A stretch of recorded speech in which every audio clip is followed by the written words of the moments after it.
Welcome to Women's Sports Weekly, where women's sports happen every day, but we talk about it once a week. I'm Carolyn. And I'm Danielle. Women's Sports Weekly is a podcast where we discuss the latest news, explore interesting stories, and share our love for women's sports. Follow us on Instagram, YouTube, and TikTok at Women's Sports Weekly Pod. Follow us and rate us on Spotify and Apple Podcasts. Send us an email at womensportsweeklypod@gmail.com, and we may feature your email on our Listeners Experience Zone, The Les. What a run we've had. It's been a lot of, honestly, months of traveling, and we're back now from the Final Four. And to be very honest, I'm excited to get back to some normalcy. Same. And we love to travel. We've loved all our trips. We're pretty exhausted at the moment. Yeah, if you see us on camera, you can see it. It's been a lot, all good things, but I'm like, I just can't wait to get back to a normal routine. I want to reach out to people to interview them. I just want to get back to a regular cadence where we're not just completely packed all the time. And we did have a few travel snafus. How do you say it? Snafus. And we did not get home until what? 3 a.m., 2:45. Yeah. Well, after 2 a.m. on Sunday night, Monday Monday morning. Yeah. Woo. It's one of those moments where you get on the plane and then you have to deplane, and then they had to find us a new plane. We were just going through it. When we landed, they didn't have someone who could drive the jet bridge over to us, and we waited on the plane for another hour. And so it was just a really, really long night. I don't do well when I'm not sleeping. On top of that, gotta love teenage boys, but there were 3 of them next to us, and they were farting and making fun of the farts, and they didn't stop chatting the whole time. And it just got to be a little bit too much for me. Yeah, we were both at our wits' end. I must say, I am happy we moved up our flight because I'm happy we slept in our own bed, regardless of how late it is or was, because I think getting up at whatever hour to leave Phoenix on Monday morning, which our original plan was, would have been somehow harder. I don't know. I go back and forth on that one because I'm like, by the time we got back to Denver and the time we would have had to wake up in Phoenix, it was probably the same time. I know, but we woke up in our own bed, and it's true. That's what was great. All right, let's stop complaining. And before we get into our Final Four weekend, let's just remind everyone that we're looking for a social media marketing intern. We are looking for someone who could join us during the summer months, May to August, for 15 to 20 hours per week to help us with our social media. This is an unpaid internship. You can do it from anywhere. It is remote. And we really are just looking for someone who has a really strong understanding of Instagram and TikTok, who could shape our social media strategy and post for us. So if you know someone or you are that someone, there's a link to apply in our Instagram Linktree bio and in the show notes of this episode, and the application closes on Friday, April 17th. All right, let's get into the Final Four, and let's start with congratulating our bracket winner for the Women's Sports Weekly bracket, Amber Brady. Congratulations, Amber. You won. You chose UCLA and you had a ton of great picks. So please reach out to us via DM or via our email at womensportsweeklypod@gmail.com, and we will make sure you get your prize. Congratulations, UCLA and Amber Brady. I also want to shout out my brother-in-law, our brother-in-law Matt, who had the most correct picks with 58 correct picks across the tournament. He got 3 out of the 4 regions totally correct. Yeah. And if it was very impressive. And if South Carolina won, he would have won the bracket. I think the only thing he didn't guess correctly on was Virginia kind of making their little run. So it was really, really impressive. But Amber Brady wins, and we are excited to give you your prize. So please reach out to us so we can send over your prize winnings. Similar to previous years, for this episode, we are strictly talking about the Final Four. We had a packed weekend. Yes. We love to share what we did during our travels and exploring new cities. And obviously, we will dive into the games, but that's going to be the main coverage for this episode. Exactly. So if this is your first time joining us, welcome. And this is not how we usually do things, but this is how we're doing it today. Yes. And you all seem to love it. So let's get into it. Let's get into Thursday. We arrived to Phoenix on Wednesday night, and then we started our media day bright and early on Thursday, and it was awesome.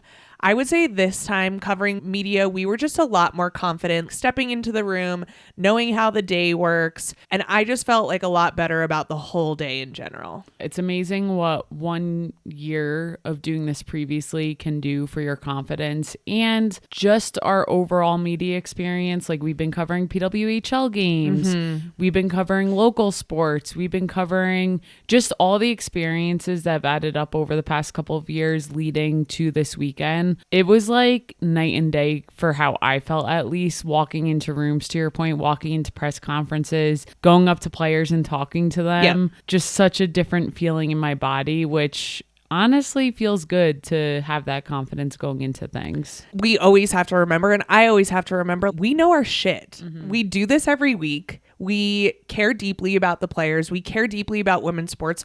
We don't get paid to do this. And there are people in the media who are covering because they've got sent by their newspaper, they got sent by their media outlet. And whether they like women's sports is up in the air. And that's totally fine because it's their job, but it's not our job. We have a deeper level of passion for it. I always have to remind myself, like, yeah, we should be asking questions in the rooms. We know these players. We know these coaches. We know the season so well because we cover it so deeply throughout the year. Absolutely. So as you said, we started our media Thursday morning bright and early. Similar to last year, got to go to an ESPN breakfast where a bunch of the ESPN broadcasters come in and they network with all the media in the room. Some people use the time to just chat. I would say most people use the time to get interviews, whether they're videoing with the ESPN broadcasters or a lot of journalists were there. We use this time more so just to make connections. Yep. And we got to talk to a few people last year and we wanted to reintroduce ourselves and chat. And then we were just able to join tables with other people and listen to Rebecca Lobo, Holly Rowe speak. And I just enjoy starting the day off like that. Yes, same. So we saw a friend of the show, Ryan Rucco, said hello to him. We got to talk and chat with Andrea Carter again. And then, like you said, we spent some time with Holly Rowe and Rebecca Lobo, who we didn't get to spend as much time with last year. And so it was good just to get to introduce ourselves and really just hear what they have to say. I also have to say that I'm always amazed by the students who are sent to media days. And I think it's really, really awesome this year.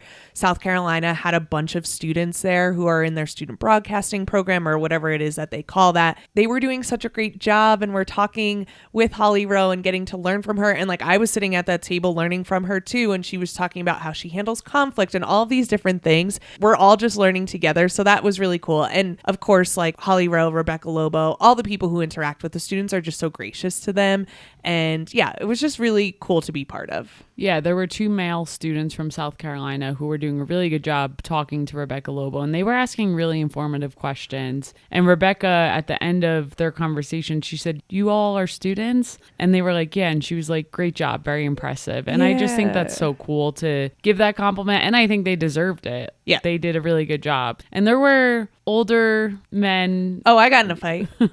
Who were not too happy with not getting their time, I guess, and butting right in. And those students handled it well. So I just enjoyed seeing those interactions. And let's set the scene a little bit. So it's craziness there. We had the ESPN breakfast, and then you go into press conferences and then open locker room time. So press conference, everybody's seated, you raise your hand, you ask a question, and then the open locker room time is just a frenzy. And I can imagine that it's changed over the years. So now with social media, everyone, including us, wants a little bit of time with players. Like 1 to 2 minutes is and usually we probably the time spent period. 2 minutes with, I was looking at our Clips. as I was taking the video, we spent just over 2 minutes with everyone. So we're not spending loads of time. And most people are doing that same thing. They're being respectful of time, but they're taking their one-on-one time that they deserved by getting in front of that player. Yes. And like you go into a locker room and you stand in line and you try to make sure that you stay in that place and you wait your turn pretty much.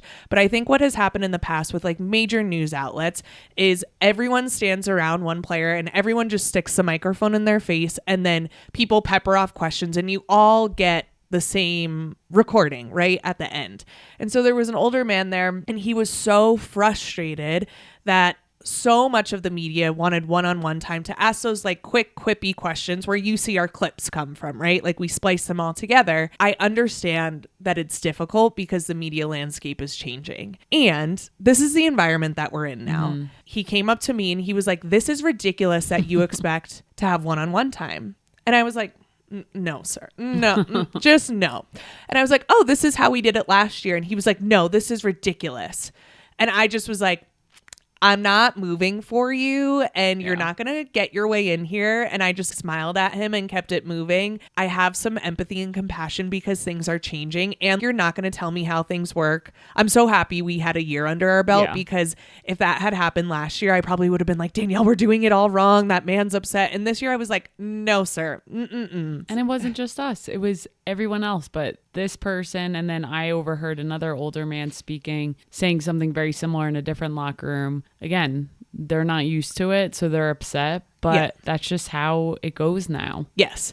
And maybe there needs to be a change on like how they do things, but they do have different areas. They have an area where you can just go and stick your microphone up to the one player and she's sitting at a table and you can pepper questions. So go in there, right? There are ways around it. And we operate in the environment and get what we need. And like, I'm sorry, but just wait your turn. You spend a lot of time waiting and that's part of it. Yeah. And you have to make decisions accordingly. Anyway, I said we were going to stop complaining. I'll never stop complaining. I want to call you out though, because I was so impressed with you in the press conferences. And I think everyone just needs to hear this. The way you talk to people on a personal level and you make sure that they know that you are important to them. I'm going to get emotional. It's so sweet. And I think the players really appreciated it. I know in Texas's press conference, it was Vic Schaefer and we were like sitting in the seats. It was a press conference and you asked a question to Madison Booker about her love for the game and things like that. And Vic Schaefer was looking at Madison Booker so proud and looking at you so proud of asking that question. And it was just like, you just have this ability to be able to connect with people on a personal level. And I think it's such a strength and it really came out this past weekend. I love to be witness to it. I love you for so many reasons, but to see you operate as like a professional in that environment and connect with people, I was like, oh, I love this woman. You're very sweet. You're going to make me emotional too.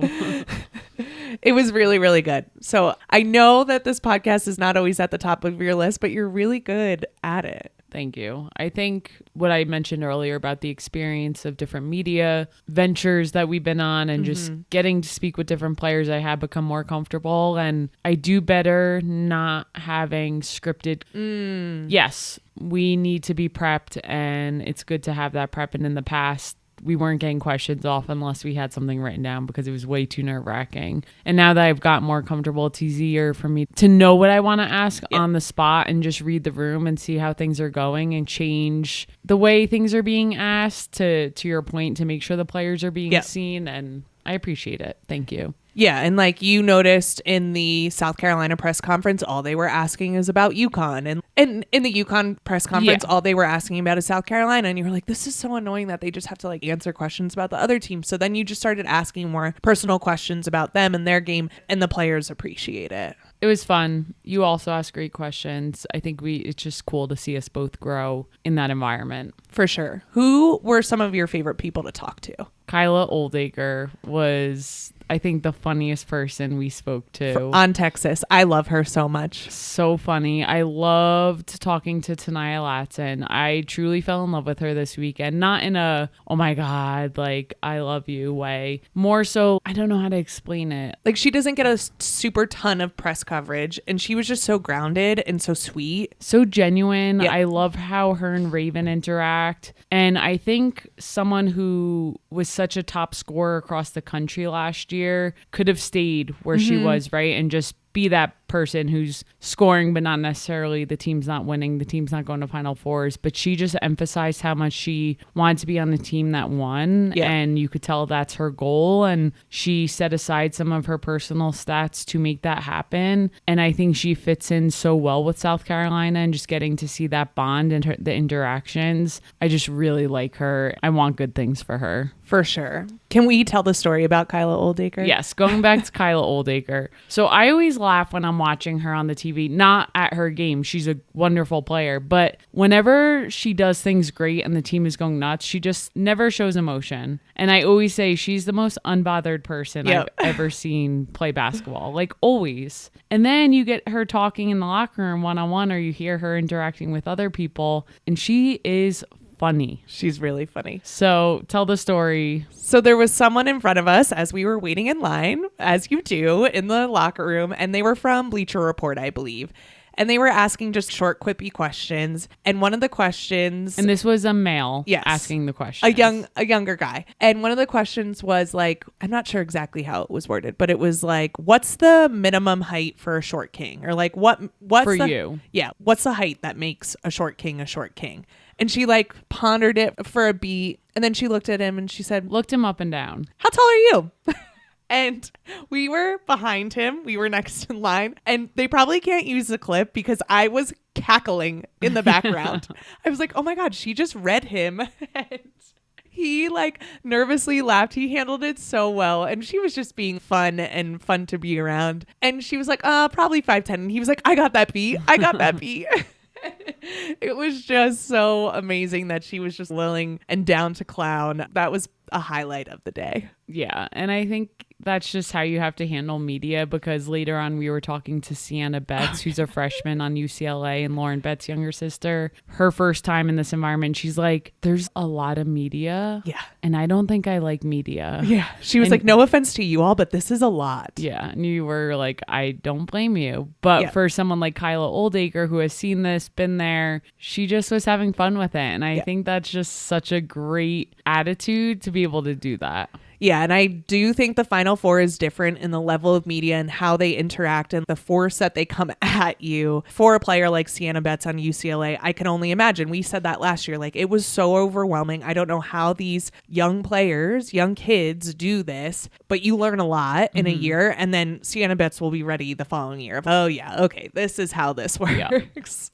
Yep, for sure. So what players stood out to you that you really enjoyed speaking to besides who we just spoke about? I think as a whole, we were both impressed by the UCLA players. We were just like, wow, they seem to really be jiving together, and they were really fun to talk to. They were like sweet. Yeah, they were down for it. So the UCLA players, I'll put a period on that. And then we were watching the practices again. Again, I was impressed by Texas, and I said this last year, of how they operate and how they move. But we're learning now that maybe the seriousness, I don't know, the seriousness now looking back on the weekend, does the seriousness hurt you when you're like a little bit wound up and a little bit tight? And we'll talk more about that when we get into their game, but we're trying to figure out what's the vibe that is the winning vibe. Yeah. It's really difficult because there's nothing like the Final Four. There's nothing like the national championship. It is different. And yeah, I don't know what the special potion is for the teams that are going to come out on top. After meeting with Texas, I was like, they look good and seem like they're super focused, but maybe it was too much, right? South Carolina and UCLA were definitely a little bit more loose, and unfortunate for what happened with South Carolina in the championship, but I don't know. Is looseness it? Is more like head in the game, clear vision it? I don't know. And I think probably what the answer is, every team does it differently, and as long as you're just sticking to your game plan, that's the right thing to do. But yeah, we're still trying to figure out the formula of how can we spot the winning team days before. Yeah, it is hard. So let's get into Friday, into the Final Four matchup. So we'll start with UConn versus South Carolina, where South Carolina won 62-48. Bracket busted. We're South Carolina fans. We did not think this could happen. We both said going into the Final Four, we just thought UConn was untouchable, and we're not the only ones who thought that. Oh, everyone thought that. Everyone thought UConn was going to roll over South Carolina. And I said, I'll be happy if it's a good game. And South Carolina had a plan that they executed perfectly, and UConn struggled this entire game. Yeah, it was hard to see someone like AZ Fudge struggle, a senior. her final go at it. She's a likable person, right? Like we love AZ Fudd and you want good things even if you're not rooting for them. And to see her go into that game and struggle, it's just hard when you know it's their last chance at something. I know. I just wanted to be like, come on, you can do it. This is it. Just figure it out because you're not going to get a second chance at this, especially as a senior. But South Carolina just really had a plan and their defense was suffocating. I think right from the jump, you could tell they were in it. The first quarter, they were tied 15-15. There were certain points where I was like, is the shoe going to drop? Like, what's going to happen? And they just kept plugging along and playing great and playing as a team. And it was really cool to see. Raven Johnson started on Sarah Strong, which was such an interesting defensive move. But Sarah Strong plays like a guard and then she can work the inside. And Raven was bodying her up. The day before in media, Raven was asked a question about like who she looks up to in some ways. And she was mentioning a lot of alum and a lot of WNBA players. And she was like, and actually Sarah Strong, like the way she plays is just so composed, who she is, how she moves as a person. It's just really incredible to watch. And then we were in a press conference with Sarah Strong and a journalist brought it up. They were like, Raven just had some great things to say about you. Do you have a relationship with her? Like, what does that look like? And Sarah Strong was like kind of taken aback. And she was like, that's really, really kind. I don't really have a relationship with her. I don't know her that well. Now, hindsight's 2020. You don't think this, but I was like, I think Raven was playing a little bit of head game. She knew that the following day she was going to be on Sarah Strong, and she was like, let's see if this gets back to her. I'm going to talk her up a little bit, say how much respect I have for her. And then it got brought up in Sarah Strong's press conference. And I wonder when Raven was like pestering her, if Sarah Strong was like, yeah, this is why she was saying she had respect for me yesterday. Yeah, I don't know, but I never think like that, but it could be. It could be. We were in a section with a lot of UConn fans. This is also something I'm learning. There's not a lot of South Carolina fans. So true. Nationally. Every year this happens. We're somehow surrounded by the other team's fans. But the UConn fans were good. Yeah, they were nice. They knew we were rooting for South Carolina. And everyone was just respectful. Yes. And when they knew we were going to win, they were congratulating us. And Correct. And we were being respectful. Yeah. I just think it was a nice crowd. It was. And I think, honestly, anything's better than an Iowa crowd. Yeah. The Iowa fans were nasty when we've spent a couple Final Fours with them. And so UConn fans, they love their UConn. They love winning championships. And they got quiet because this was a rough game for them. Tanaya Latson led the Gamecocks with a double-double, 16 points and 11 rebounds. And she was 10 for 10 on her foul shots, which was huge. Going to the free throw line and making those count, 10 for 10. I don't care where your points are coming from. That was huge for this game. And then we got to talk about Agat McKeer, another player that I just fell in love with. And honestly, I owe South Carolina an apology because I was like, I don't know if they're going to make it to a Final Four. I don't know if the team has got the right chemistry, whatever.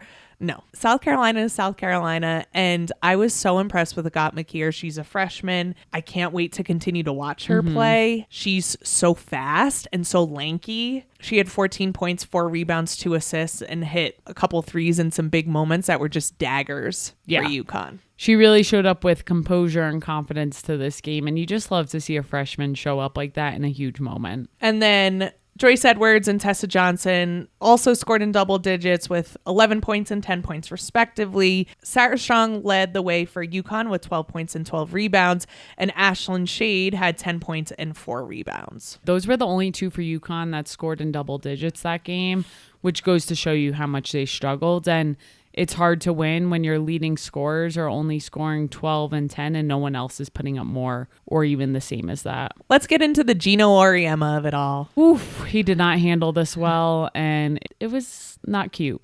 So let's just break this down, although it's been broken down quite a bit. So apparently, Geno was upset that Dawn did not complete a handshake at the beginning of the game. Now, we've seen the video where Dawn has gone up to every single coach, including Geno, and given them all a handshake. It seems like during the Final Four, there's also an additional time where the coaches can shake hands again. And Dawn was in the huddle and Geno was waiting for her. And it appears that is what upset him, which there's more going on there than just that is my feeling, but that kind of set him off. So then from there, he goes into an in-game interview with Holly Rowe where he says that Dawn is saying things that you don't even want to hear to the referees, and that Sarah Strong's jersey is ripped because of how physical South Carolina is. We've talked about this before on the podcast. I have such a problem with this statement. The SEC is physical, and people love to talk about the physicality in the SEC. There's underlying racism there when people talk about, oh, they're so rough. And we have heard this from Iowa fans calling South Carolina like they're too physical, they're so rough, and like you could just hear the insinuations happening underneath that. So I hated that statement. We come to find out that Sarah Strong did not have her jersey ripped by a South Carolina player. She ripped it on her own. And it was an accident. She missed a shot. She was so frustrated. She took both her hands at the collar and just went like this, like Hulk. And her jersey, whoop, ripped right down the middle. Yes. And obviously Geno didn't see it. We didn't see this during the game. I didn't even know that her jersey was ripped during the game, but afterwards all the videos showed that she did it. Again, Geno, don't just start spewing this. Yes. You didn't even see what happened. Yep. Your own player did it, and now you look dumb. Exactly. And if you have a problem with Dawn, you need to give her a phone call. Mm-hmm. You do not talk about it in the middle of a game at the Final Four.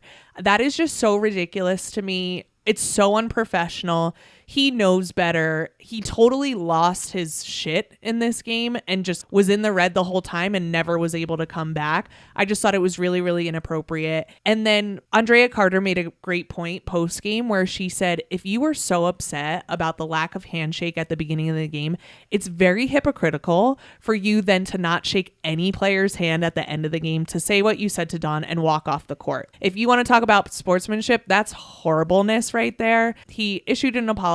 He didn't say Dawn's name. He just said South Carolina staff.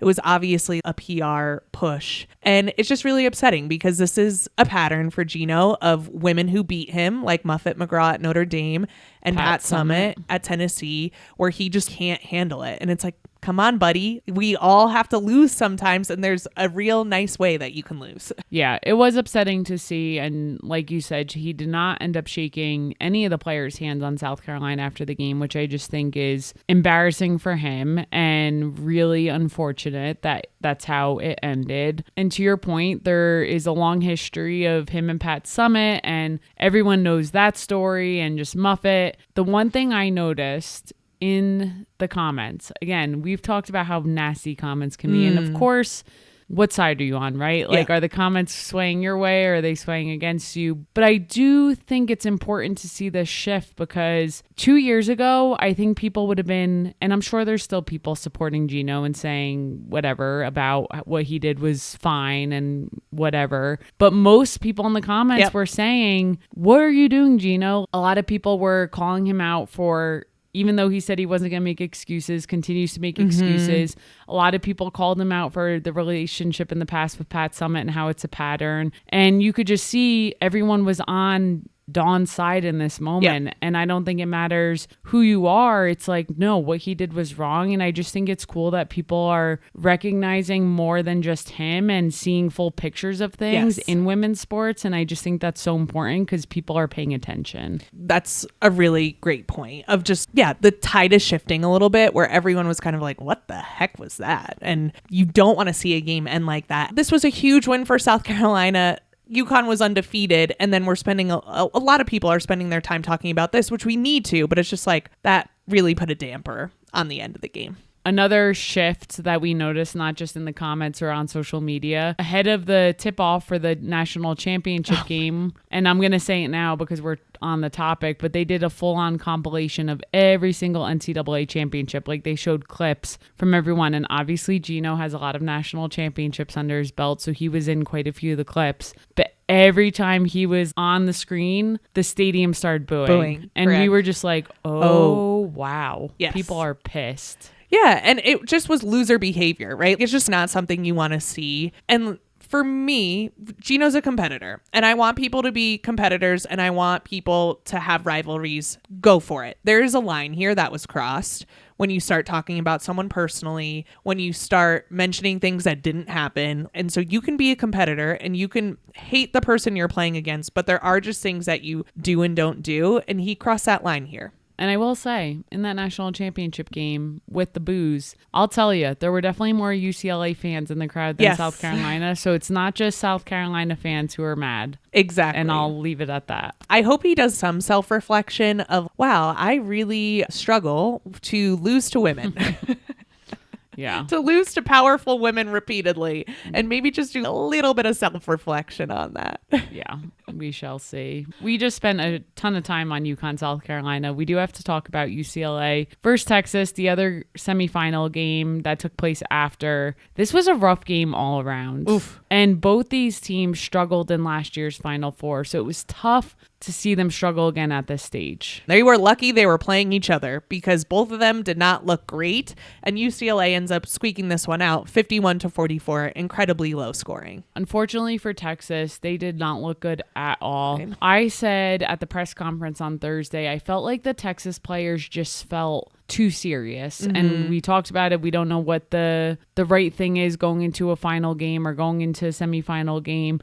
But I just felt like up until this point, they were having so much fun in the tournament that it made me sad that they tightened up at this point and just couldn't do it. Poor Madison Booker. And I'm not going to spend a lot of time talking about her. The media kind of not ripped her apart, but asked hard questions in the post game. She did not play well.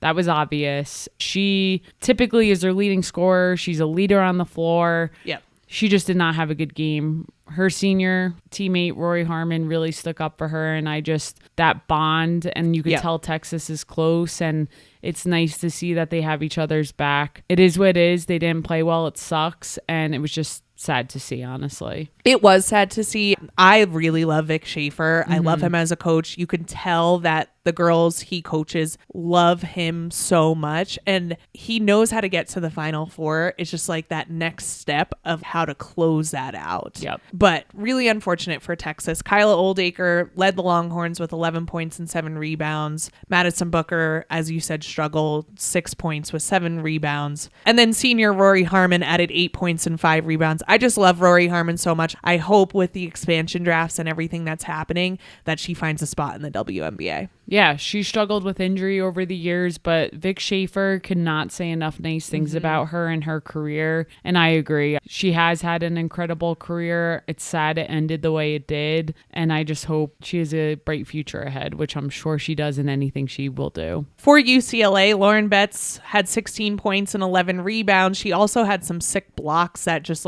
totally deflated Texas towards the end of the game. And Gabriela Jaquez and Gianna Neepkins both had 10 points and 4 rebounds. Kiki Rice for UCLA added 11 points and 5 rebounds, and UCLA goes into the national championship. They came to play that game, which we will get into in a little bit. Also that day, we saw the stud buds. They didn't want to talk to us. We were leaving, and we saw them as they were leaving. I was like, hey. And they were like, hi, and kept it moving. We also saw Nola Henry, head coach for Rose Basketball Club in Unrivaled, and now new assistant at Las Vegas Aces, out at breakfast that day. She was awesome. Yeah. She's so cute. So that was pretty cool. It's always nice in a Final Four weekend. You could just be walking around. We saw the Syracuse coach a bunch, just out and about. That's one of my favorite things about Final Four weekend. So let's get into our Saturday, where there are actually no games, but it's our day to explore. And we woke up and went to the Phoenix Botanical Garden, which I cannot say enough good things about. And maybe it's just because we're getting old, but we saw a ton of birds and a ton of cactus, which I didn't know I love cactus so much. And then we went into a butterfly pavilion and saw all these amazing butterflies. Yeah, it's called the Desert Botanical Garden. I actually have never heard of it before going to Phoenix. Some of our friends shared recommendations and said we should go do it. And I'm so happy we did. We were kind of on the fence because we were just like, should we do that? But we were like, it's a beautiful day out. Yep. It's outside. I looked at pictures. I was like, oh, we are going. It looked so beautiful. Really, the cherry on top of all of this is when we were walking through the gates, I saw a sign, dog days at the garden, and I saw all these dogs walking in. They allowed dogs in on certain days from like a certain time frame, and we were in during that time frame. my heart was melting at all the cute pups in the garden. We got to touch a lot of cute pups. Scout is at our feet now. She's not jealous because she was here in Denver with our friend Crystal, and she loves being at Crystal's house, but we love getting to see pups in the wild. And I miss Scout so much, so it was nice to get my fix seeing all the other dogs at the botanical gardens while enjoying all the beautiful scenery and cacti and all the other plants that they had to offer. Yeah, we took a lot of pictures. I have so many pictures. But it was amazing. So if you're in the Phoenix area, we highly recommend checking it out. I also just really like Phoenix as a city to go to for the Final Four. The weather's great. It was super sunny and hot during the day, but it's like that dry heat, so it's not humid, and some cool things to see. Different landscape. The desert areas always feel like Mars to me because everything's just so red. So I really liked being in Phoenix. Yeah, I would definitely go back and explore different parts of it. We spent a lot of time downtown, but I am happy, especially on Saturday. It is always nice having that day in between games to explore the city you're in, being in that warm environment and going to an outdoor botanic gardens. It was a really nice way to spend our time. After that, we headed to Title IX, which is in North Phoenix. Melrose, I think, is the area that it's called. And it's a women's sports bar in Phoenix and had a huge Diana Taurasi photo of her scoring, and then the ball was in the photo, but then they put an actual WNBA ball on the wall, like so 3D. It was like 3D. It was really cool to be there. The space was great, nice and big, and we were able to get a drink there, and I was just like, this is just so amazing that you have a place to go to in a city. We have the 99ers here in Denver, as everyone knows we talk about all the time, and to get to see another women's sports bar in a different city, it was a lot of fun, and just love the different vibes you get to see at these types of places. We ran into friends Heather and Chelsea who also listened to the show, and they gave us a great recommendation for lunch. Ooh, that place was awesome. It was right down the road. It was called Valentine's. I don't know what it was, but it was delicious, and we love a good recommendation, so we were very thankful for that. And I just, like you said, just like to explore a different area and get to eat all the good food and see the new places. And then that night, we got together with a bunch of my Moravian people. That's where I went to school, Moravian College, which is now Moravian University. It's a Division III school for our new listeners in Bethlehem, Pennsylvania. Shout out. Plug it. There's always a crew from Moravian who goes to the Final Four every year. And then there's other people who, whether it's their first time, like we got to see our friends Alicia and Marie, who I played with for a few years at Moravian. And it was Marie's first time at the Final Four, which it's always fun to see people experience it for the first time. And be like, I want to come back every year. And you're like, yes. Yeah. So we got a lot of good time with the Moravian crew. Yeah, the Moravian crew. And we went to a party that night, and then we just bopped around some bars with that crew afterwards and really just got to catch up with everyone. And I just always enjoy that time. Yeah. And then we ended up at a gay bar, as we do during our Final Four weekend. It was interesting. It was called Boycott, and it was exactly what you might expect. We had a great time, got to, bop around, see our friends out and about. That was our big night out. We are getting old. We were the first two to leave, and we were very happy about it. We both gave each other a look. We were like, you good? Yeah. Let's go get some food and go home. Yeah. And it was great. We got to see people, we got to hang, and we're like, it is our time to go to bed. We know when to quit now, which I think is a good thing. It's a wonderful, beautiful thing. All right, let's get into some updates from us. Yes. This week we have Run Club Thursday night and every Thursday, 6 p.m. at the 99ers Sports Bar. If you listen to our podcast, we share a secret word each week. And after our 3-mile run, you can share the word with the bartenders for 50% off your first draft. The secret word this week is Bruins. It's got to be the Bruins for UCLA. We also need to take this time to ask you to please rate and subscribe to our podcast.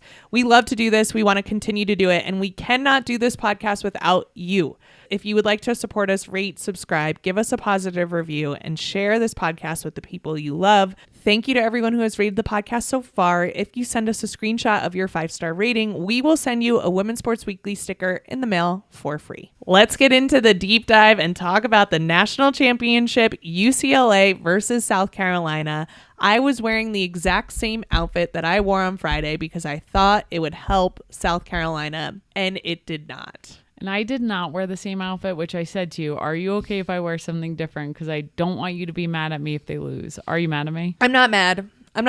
I don't think anything could have helped South Carolina. And UCLA was just on a war path. They crushed South Carolina 79-51 to win their first NCAA women's basketball championship after a 48-year wait. They did win in the, what is it called? Oh, I have in the previous IAIW, is that what it's called? AIAW era. They had one in that era, but never in the NCAA era. So to see them win was just really awesome. The year they won the AIAW was 1978. So it's been quite some time. This was the third largest margin of victory in title game history. They controlled the game from the start, the Bruins did, and they never trailed in this game. Yeah, I would say it was safe to say that this game was over pretty early on. We didn't want to believe it. I was like, come on, South Carolina could come back. But deep down, I knew they weren't going to just because of how flat they came out. I held on to some faith, but I was not too confident that they could. At halftime, it was 36-23. UCLA was already up in double digits. And I was like, if they can cut it to 10 in this third quarter, we might have a chance. But no. It just got worse and worse and worse. Yeah, and with this win, UCLA now extends their win streak to 31 games, which is very incredible. And I would say this win was consistent with the way they played all season. They were dominant on the inside. Lauren Betts played incredible, but it wasn't just Lauren Betts. Yep. There were so many players who were just getting the ball down low and just finishing. Angela Dugalich was playing great. When she came in, she played great minutes. They were just destroying South Carolina down low. South Carolina could not stop them. They couldn't get a rebound. South Carolina couldn't get a rebound. Man. It was horrible. Horrible. I was so impressed by Angela Dugalich watching her live. The way that she reads defense and her ability to hedge, and then just how smart she is. You could just tell the game is clicking in her head all the time. I was just like, whoa. I have not been on you, Angela Dugalich, and I thought you were very impressive this whole time. They also played very unselfish offense and amazing defense. You said the rebounds, they were on the boards on both ends of the floor. Yep. They really just wanted it more. And you could just tell, because when you get out rebounded like that, you just know the other team wants it more. It's as simple as that, because that's effort, that's boxing out. Yep. That's doing the little things right. And it was just unfortunate for South Carolina. They also held South Carolina to 29% shooting from the field and really just shut down South Carolina's star players. Yeah. And a lot of times I was like, just get the ball to Tessa Johnson and let her create. But they were making it difficult to do. And South Carolina just didn't have it. They looked tired.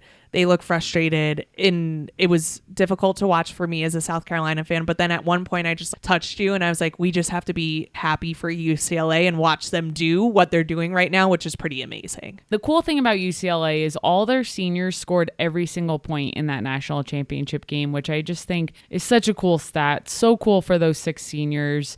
Lauren Betts, who has struggled with mental health, who has, I think, overall as a player, just you've seen her grow over the years. She was named most outstanding player. She had 14 points and 11 rebounds in this game. We already said she had 16 points in the last game. She just played great in this tournament. Gabriela Jaquez played an unbelievable game, maybe the best game of her life.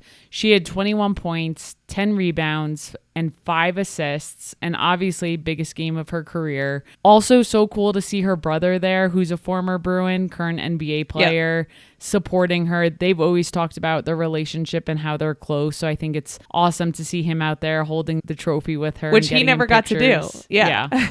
So always love to see the sibling love. 5 of the UCLA players, talk about a team win, scored in double figures, which shows just the chemistry of the team and that balanced win. And like I said, the seniors scored every single point in this game. Gianna Neepkins. She had some big shots and big moments. Corey Close, head coach for UCLA, had a plan with these players, brought in great transfers like Gianna Neepkins, like Charlize Ledger-Walker, and just created this national championship team. It is cool to see her win her first national title. In her 15 years as head coach at UCLA, it all came together this year. Dawn Staley had great things to say about her and how she not only raises the game from a UCLA perspective, but just overall. Also, Corey Close is very big on wanting to pick her players up and coach them in a way that's going to raise them as humans and not bring them down. And I heard her talking in an interview interview where she had mentioned when she first started coaching, all the great coaches were screaming at their players, ripping them down. And she knew that's not what she wanted to do, but it was like,